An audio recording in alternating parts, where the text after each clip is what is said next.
Hey everybody, and welcome back to Kerbal Space Program Challenge Accepted. This is part 2 of our station building challenge using a space shuttle. We've got the design pretty much laid out. We've proven it can lift 20 tons to orbit, so now it's just a matter of plotting out our space station, or rather figuring out what we can fit into this tiny little bay to get some things kind of working, or get up what we can. A lot of the really cool space station modules are designed for the Mark III parts, or to go up on a traditional rocket and not be tucked into this tiny bay. But I figured first we'll get a crew quarters up there, so we're just going to go with this crew carrier. I think it's got room for 4 Kerbals. I could be wrong on that. But anyway, a life support tank, a small fuel tank, another life support tank, and of course 2 of the Apollo docking system nodes. We should probably give it some RCS control. Yep, make sure we're running the appropriate fuel type. Yeah, no, put that back. Good job. I'm so good at this. And we'll give it a little paint job. That should be good enough. Alright, we might want some comms. We've got the solar panels on there, long range, short range, just to make sure. Alright, and yeah, we should probably give it independent control. So we're going to just strap on this Agena avionics package, sink it in there, and replace our docking port. Yeah, alright. And the other thing we need to do is, since we have way too much fuel for this amount of cargo, is we're going to take all the liquid hydrogen, liquid oxygen out of the orbiter itself, because we don't need it.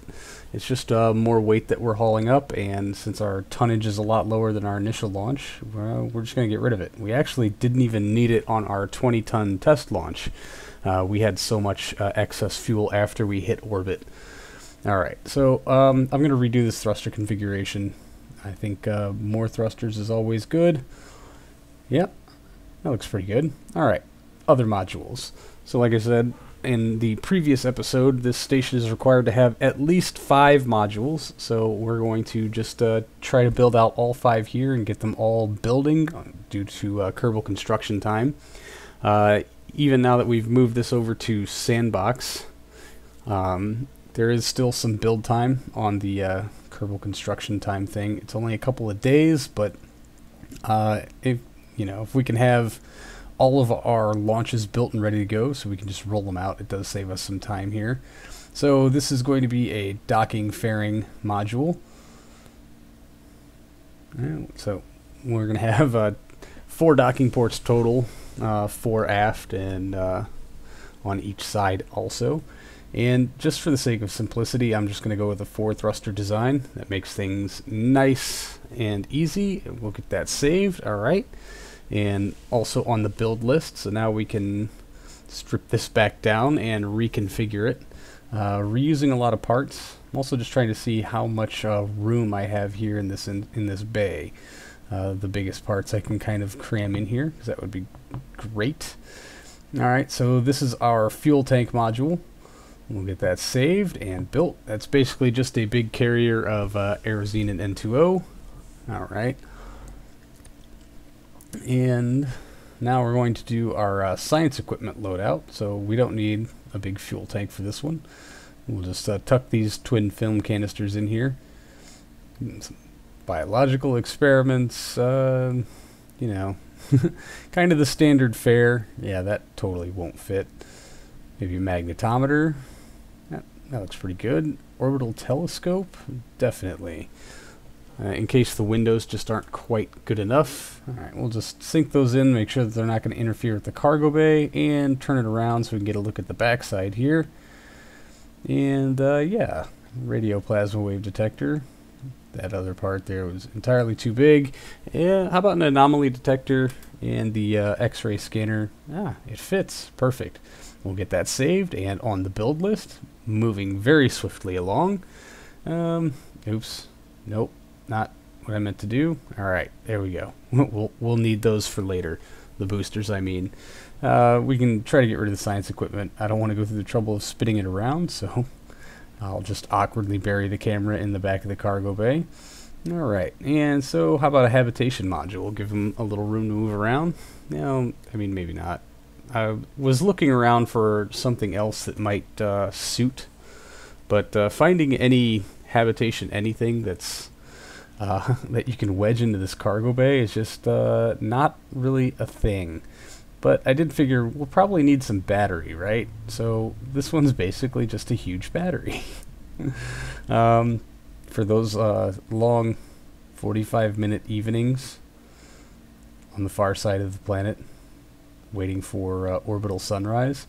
But back to the original intent of a HAB module, we'll just put those two inflatable HAB modules on the side and move on to something else, which power generation occurs to me is probably going to be a thing. So I'm going to start off with these robotic hinges. We'll get a truss piece on here. You know, that angle's a little off. Yeah, because I put it on a fillet cylinder. And then some of the Gigongous solar panels. See if we can't just get those lined up. Alright. And on the back side, yep, not even. So, well, yep, that looks pretty good. Alright. I think I'm pretty happy with that. Let's get them outside. So, this is what happens when you try to render one video while filming another. You end up with what was basically still frames. So if you didn't catch on that very easy transition, the very first, when I came out of Time Warp after deciding on an inclination I liked, the launch pad exploded. I lit the engines anyway, and we were able to leave the launch pad safely while it was burning, because this was supposed to be about getting it done fast. So I had no time to be concerned about the fires erupting around the launch vehicle.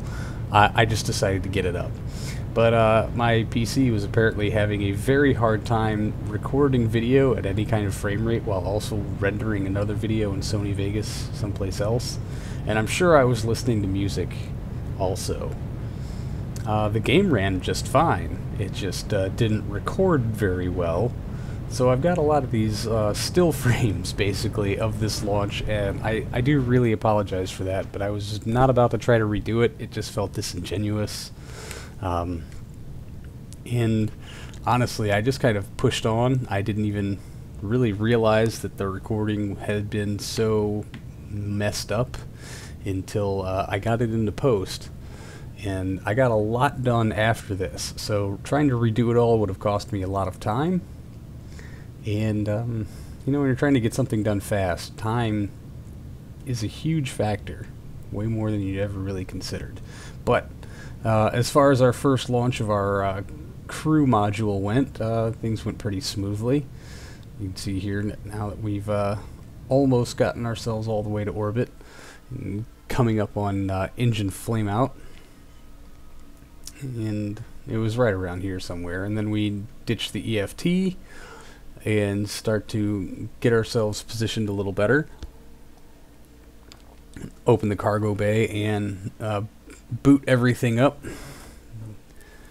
But I figured it would probably be a good idea to circularize, and this is when the recording software started acting decent again. So we've told MechJeb to give us a node for circularization. It plotted it out for us, and I trusted it, which, good idea, bad idea, who knows? MechJeb does not have the greatest track record. Alright, get our solar panels deployed even though they are nowhere near the sun.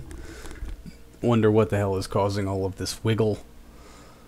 It seemed like it wanted to pitch or yaw in any particular direction, even with no input controls and stability control off. And then there's this. Yeah. Those engines being offset enough, I guess there was not nearly enough mass in that tail tank after I removed the liquid hydrogen, liquid oxygen tank, that it just spins us freely. And you know what else doesn't work in RP0 RSS? The thrust limiter. So I ended up just toggling that top engine on and off until there was enough, until the center of mass had sunken low enough to where that lower engine acting all on its own would be good enough. But we've circularized into a 500 kilometer orbit, and basically haphazardly thrown the crew module out of the cargo bay. It did that all on its own. Alright, but it is booted, it is in comms, and it's now time to bring our orbiter home. And since we've done less than one orbit, it looks like we're still on a good line here for Kennedy Space Center, or Cape Canaveral, whichever name you prefer. So I figured, hell, if there's any time to try to go for a runway landing, then why not here? Why not now? I've never been able to pull one off before, so why not? But a quick inspection of our Delta V and how much thruster, or how much fuel for the RCS that I wanted to have for re-entry as far as maintaining stability. Remember, this thing gets a little wonky past Mach 10, and we'll be coming in a tad bit faster than Mach 10. So it was kind of a metered call here. Go for the node and try to get to Cape Canaveral, or go to retrograde and just deorbit. At the end, I chose retrograde, thinking maybe I could try something else I've never been able to pull off with a shuttle before, and use the atmosphere to try to turn mid-re-entry. I know doing the actual shuttle will do S-turns to bleed off speed, or it can make course corrections during re-entry without what seems to me too much hassle, but for me it seems to drive everything absolutely crazy. So I'll boot up the atmospheric autopilot mod and get some settings configured here, and then start our nice re-entry sequence, bringing up some of autopilot's re-entry things so I can monitor them. And there, of course, is the obligatory singeing off of the RCS modules. But the rest of the re-entry I just kind of left alone, let atmospheric autopilot do its thing. And it seemed to get us there pretty good, fairly well. Sorry. I spent most of the time, however, just staring at these numbers and trying to figure out if we would have enough stability to make a turn. Here's us leaving a flaming trail over the Gulf of California. And crossing over Mexico. And for what it looks like right now, I don't think we're going to actually reach Florida or anywhere near Cape Canaveral. We are doing a couple of skips, not leaving the atmosphere, so I don't know if technically they're skips. But here's our turn maneuver.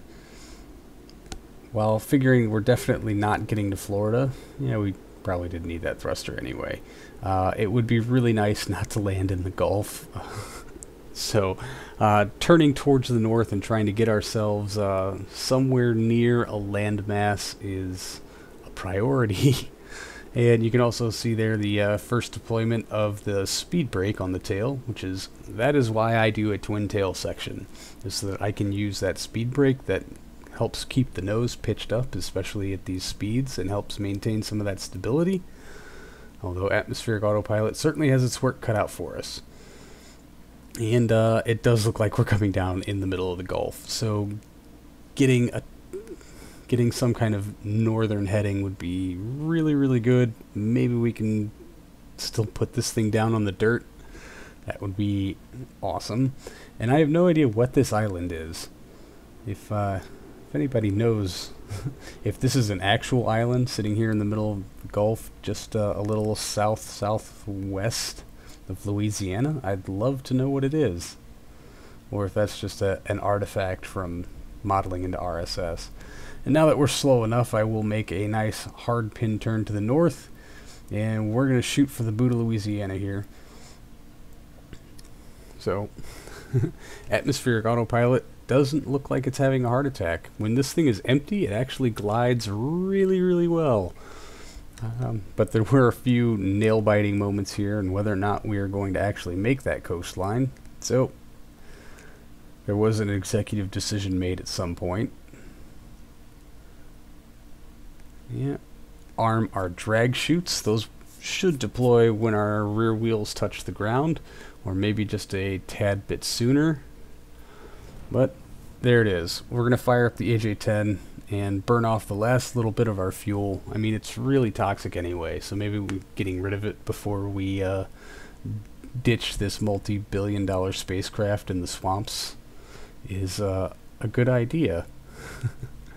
But gonna trade in some altitude for speed. That land still looks so far away. And now we'll cache that speed back in for altitude. And we're over land without too much problem. But we're going uphill, which is always making landing a challenge. Nice soft touchdown. Parachutes don't deploy. Anyway, launch 2. Out on our still destroyed launch pad, but it doesn't seem to hinder our ability to roll things out, and fixing it would take time. Time we don't have. So, I wanted to see how MechJeb's ascent guidance would work for us. And, well, here's your answer. I see other people using it all the time, but I assume they set these things up before they press the staging button to launch the spacecraft, whereas I did not. Nor did it really seem to have it figured out where exactly he was going. So, way to go, MechJeb.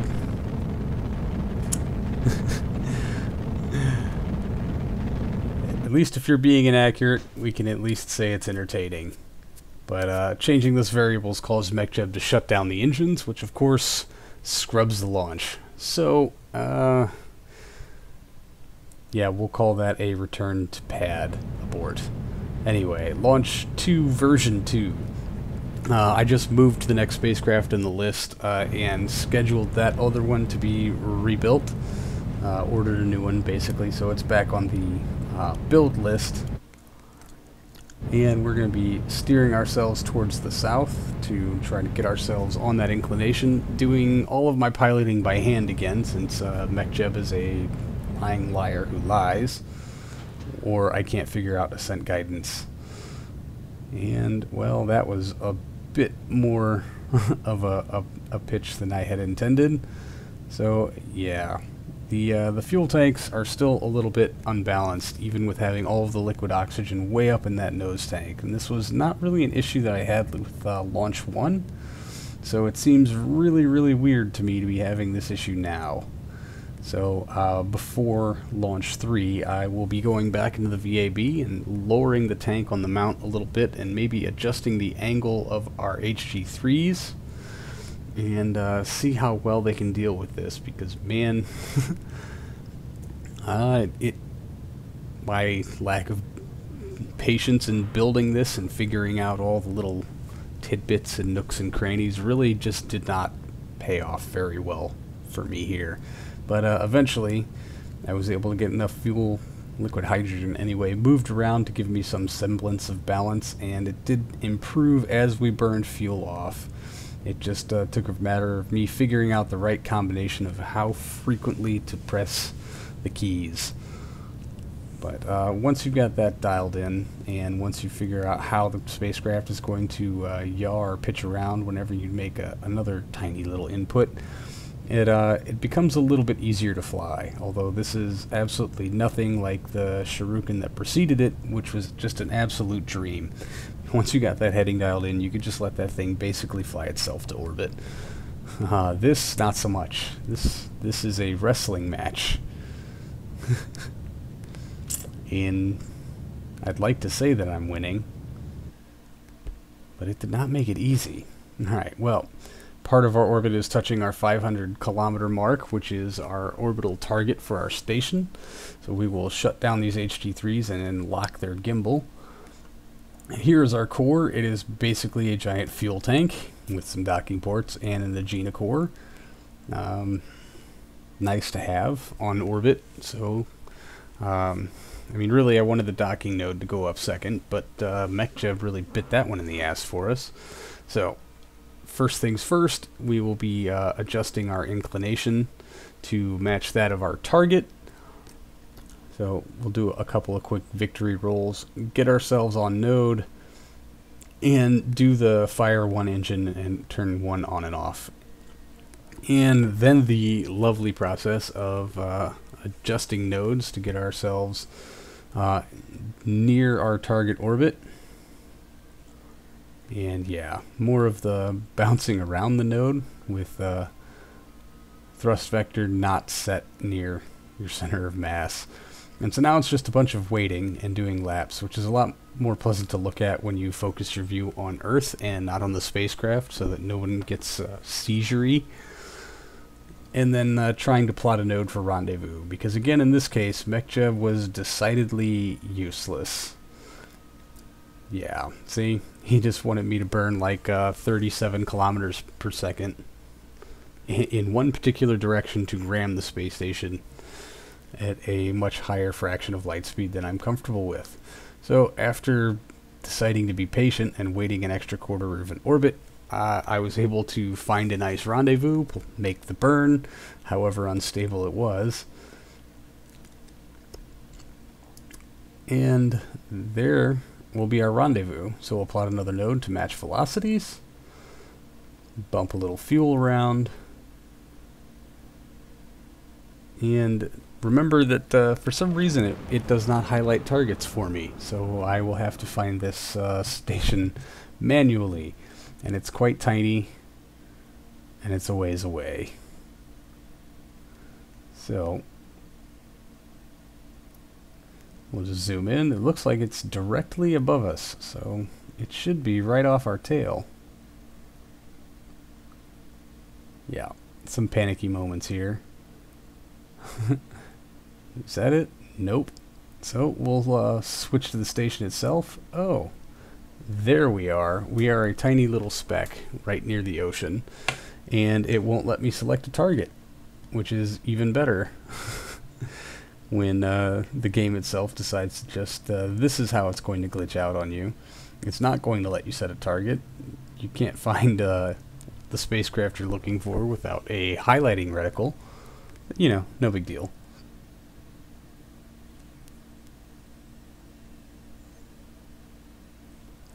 So, since the shuttle does have a target, we'll switch back to that and get ourselves angled in. And here's the other fun part. Time warp, for some reason, makes a spacecraft jump around very funnily. See, wow, there it was. It moved like 45 degrees off the horizon, and you come out of time warp, and it's right in front of you again. It was very weird, but there was a lot of just playing around with the RCS and just very slowly bringing ourselves in a little bit at a time. Point at your target spacecraft, burn the thrusters in your desired direction, use time warp to get closer, re-angle, repeat. Docking is so incredibly tedious. Alright, it doesn't look like we're going to collide. We'll just slam on the brakes here. Perfect. Alright. So, we'll just transfer a little bit of fuel back to the orbiter, just to make sure that we've got enough to keep our thrusters happy during reentry, and undock. And redock. Completely unintentional. It just floated up into that docking port and docked itself. And, turns out I forgot to configure the thrusters for the appropriate fuel type. So our fuel tank has no attitude control of its own. Not much of an issue since we've got this highly maneuverable crew cabin out here. We'll just go ahead and get this pointed in generally the right direction, and then use the shuttle to pitch this thing out of the cargo bay and hopefully into a good trajectory for the crew cabin to just move forward and pick it up. Oops. Yeah, my bad. I didn't think that was going to happen. But you know, what's a little paint between friends, really? Yeah, we'll just we'll nudge this thing around a few times, because depth perception just doesn't want to work for me today. But after, God, probably 40, 20, 30 minutes of struggling with this, I decided to just be patient and try to do this step by step. Adjust one plane, halt your action. Adjust another plane, halt your action. Move in for the kill. And so, slowly but surely, I was able to actually get hard dock. Bingo. 2 modules launched. Now it's time to bring this crew home, which thank you to the magic of severe time warping. Sorry about the blurriness. Reentry is nice and smooth. Obligatory explosions. Trail of flame. Maybe that's what I was shooting for. But again, I chose the safety of the nice long flat plains of Northern Africa / Iran / Asia. I think I actually landed this somewhere in India, although not a whole 100% sure. Again, our drag chutes are armed. Touchdown, no deployment, next launch.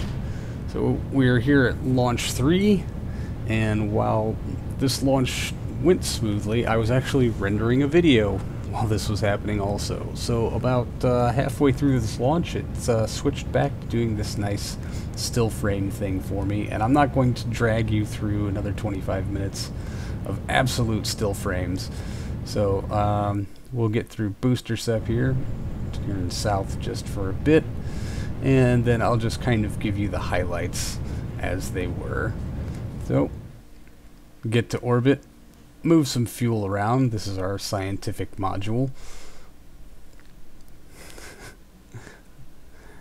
Kick it out of the cargo bay, fail at docking for about half an hour, maybe a little while longer. Finally get it docked, 3 modules launched. Let your video that's rendering stop rendering, and go ahead and deorbit the spacecraft. So we've already made our retrograde burn, and again we're going to try to come down somewhere nice and flat like a desert. And atmospheric autopilot does a fantastic job of keeping this somewhat unpredictable spacecraft stable all the way until we get below Mach 10, when it does become hand flyable, I guess is the term I'm looking for. But yeah, it was a remarkably unremarkable re-entry. I mean, obviously, other than the obligatory thruster explosions, which of course are always asymmetrical because one side of the spacecraft going straight gets more heat than another. We'll make a turn in, try to land near something that looks like civilization, get the gear out, get ourselves nice and slow.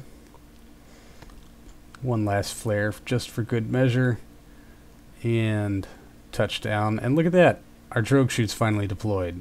Good for them. That's going to do it for this episode, everybody. Thank you so much for hanging out. I do appreciate it, and we'll conclude this next time. So I hope you'll come back and hang out with me again. Until then, I'll see you later.